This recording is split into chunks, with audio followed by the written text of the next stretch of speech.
آج ہم ایک بہت ہی اہم اور کافی پیچیدہ موضوع پر بات کر رہے ہیں۔ ایران اور اسرائیل کے درمیان جو دہائیوں سے کشمکش چل رہی ہے، یہ صرف آپ کہیں دو ملکوں کا جھگڑا نہیں ہے۔ اس میں نظریات ہیں، علاقائی طاقت کا کھیل ہے اور ایک گہری تاریخی تقسیم بھی نظر آتی ہے۔ ہمارے پاس ایران اسرائیل کشمکش ایک علاقائی بحران کے عنوان سے کچھ تجزیے ہیں، تو آج ہم ان کی روشنی میں اس معاملے کی تہہ تک جاننے کی کوشش کریں گے۔ مقصد یہ ہوگا کہ سمجھے کہ اس تنازع کی اصل وجوہات کیا ہیں، کون سے عوامل اہم ہیں اور آگے کیا خطرات ہو سکتے ہیں۔ تو شروع کرتے ہیں۔ یہ جو کشیدگی آج ہم دیکھ رہے ہیں، اتنی شدید، یہ یہاں تک پہنچی کیسے؟ جی، اس میں جو ایک بہت بڑا موڑ آیا وہ تھا 1979 کا ایرانی انقلاب۔ جب وہاں نئی حکومت آئی تو انہوں نے نہ صرف اسرائیل کو تسلیم کرنے سے انکار کیا، بلکہ اسے خطے میں آپ کہہ لیں اسلام کا دشمن قرار دیا۔ اور یہیں سے پھر وہ کھل کر حزب اللہ جو لبنان میں ہے اور حماس غزہ میں ان تنظیموں کی حمایت شروع ہوئی۔ اسرائیل ان کو اپنے لیے ایک بڑا خطرہ سمجھتا ہے۔ اچھا، تو مطلب یہ صرف کوئی سیاسی یا فوجی معاملہ نہیں رہا، بلکہ ایک گہری نظریاتی مخالفت بھی بن گیا۔ ذرائع بھی یہی کہتے ہیں کہ یہ نظریاتی پہلو بہت اہم ہے۔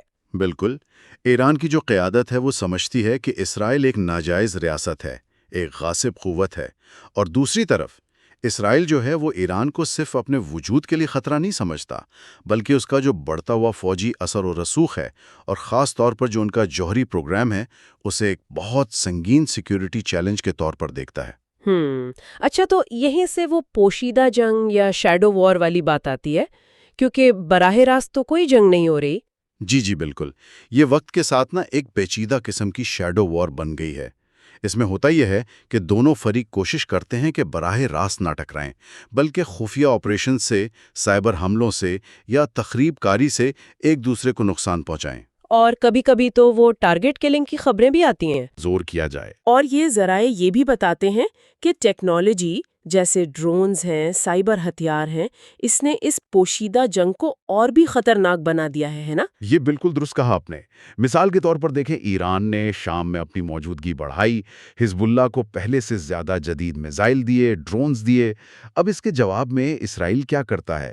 وہ شام میں ایرانی ٹھکانوں پر یا جو ہتھیار جا رہے ہوتے ہیں ان پر فضائی حملے کرتا ہے۔ سینکڑوں حملے کیے ہیں۔ اور ساتھ ساتھ انٹیلیجنس آپریشنز بھی چلتے رہتے ہیں ایران کے جوہری پروگرام کو، فوجی پروگرام کو نشانہ بنانے کے لیے۔ تو یہ ایک طرح کی مسلسل کم شدت والی لڑائی ہے جو چل رہی ہے۔ اور اس میں لبنان اور غزہ والی تنظیموں کا کردار بھی پھر بہت اہم ہو جاتا ہے۔ ذرائع کہتے ہیں ان کے پاس ہزاروں راکٹ ہیں۔ جی، ہزاروں راکٹ ہیں جن کا رخ اسرائیلی شہروں کی طرف ہے۔ اور یہ تنظیمیں یعنی پراکسیز جو ہیں، یہ ایران کو ایک طرح سے اسرائیل پر دباؤ ڈالنے کا موقع دیتی ہیں۔ اور ہم نے دیکھا ہے کہ وقتاً فوقتاً یہ چھوٹی جھڑپیں بڑی لڑائی میں بھی بدل جاتی ہیں۔ اچھا، اب اس ساری علاقائی صورتحال میں ایک بڑے عالمی کھلاڑی کو نظر انداز نہیں کیا جا سکتا، امریکہ۔ اس پر ذرائع کیا کہتے ہیں؟ امریکہ کا کردار کتنا اہم ہے؟ امریکہ کا کردار تو انتہائی کلیدی ہے۔ کئی دہائیوں سے امریکہ اسرائیل کا سب سے مضبوط اتحادی رہا ہے۔ اس کی وجوہات بھی کئی ہیں۔ مشترکہ مفادات ہیں، جیسے ایران کا جو اثر و رسوخ بڑھ رہا ہے اسے روکنا، جی، جوہری ہتھیاروں کا پھیلاؤ روکنا، اور مشرق وسطی جیسے خطے میں ایک قابل اعتماد جمہوری اتحادی کا ہونا۔ اور یہ صرف باتوں کی حد تک نہیں، عملی طور پر بھی ہے۔ اربوں ڈالر کی فوجی امداد دی جاتی ہے۔ جی ہاں، اربوں ڈالر سالانہ۔ اور صرف امداد نہیں، اس میں جدید ترین انٹیلیجنس معلومات کا تبادلہ ہے، ٹیکنالوجی دی جاتی ہے۔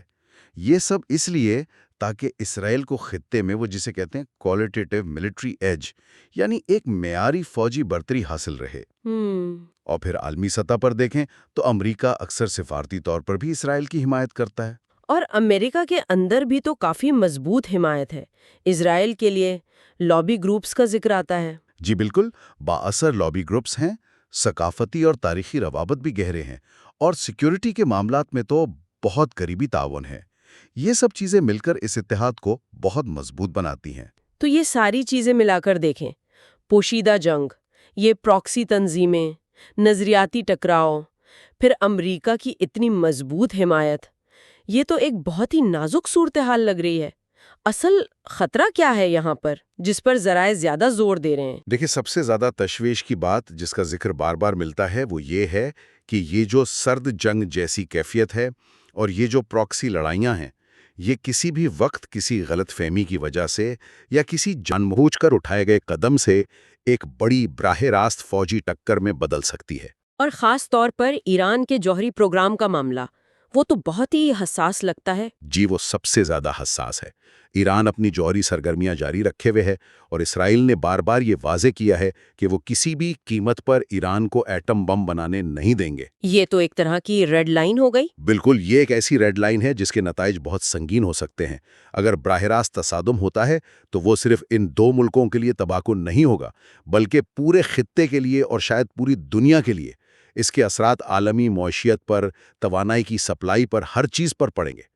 تو یہ اب صرف کوئی علاقائی مسئلہ نہیں رہا۔ نہیں، اب یہ عالمی امن کے لیے ایک بڑا خطرہ بن چکا ہے۔ تو اگر ہم خلاصہ کریں تو یہ ایک بہت ہی پیچیدہ جال ہے، گہری نظریاتی دشمنی ہے، جدید ٹیکنالوجی سے لڑی جانے والی ایک پوشیدہ جنگ ہے، پراکسی تنظیموں کا استعمال ہو رہا ہے، ایک بڑی عالمی طاقت امریکہ کا بہت اہم کردار ہے، اور سب سے بڑھ کر وہ جوہری ہتھیاروں کا خطرہ منڈلا رہا ہے۔ یہ سب مل کر اس کشمکش کو بہت ہی خطرناک بنا رہے ہیں۔ بالکل درست۔ اور یہاں ایک بات جو سوچنے پر مجبور کرتی ہے، جس کی طرف یہ ذرائع اشارہ کرتے ہیں، وہ یہ ہے کہ جب کوئی تنازع اس طرح دہائیوں تک چلتا رہے، خفیہ کارروائیوں کے ذریعے، پراکسیز کے ذریعے، ایک مسلسل نفسیاتی دباؤ کے ماحول میں، تو اس کے وہ کون سے غیر محسوس نقصانات اور خطرات ہوتے ہیں جو شاید فوری نظر نہیں آتے، لیکن وہ معاشروں پر اور پورے خطے کے مستقبل پر بہت گہرے اثرات چھوڑ جاتے ہیں۔ اس پر غور کرنا چاہیے۔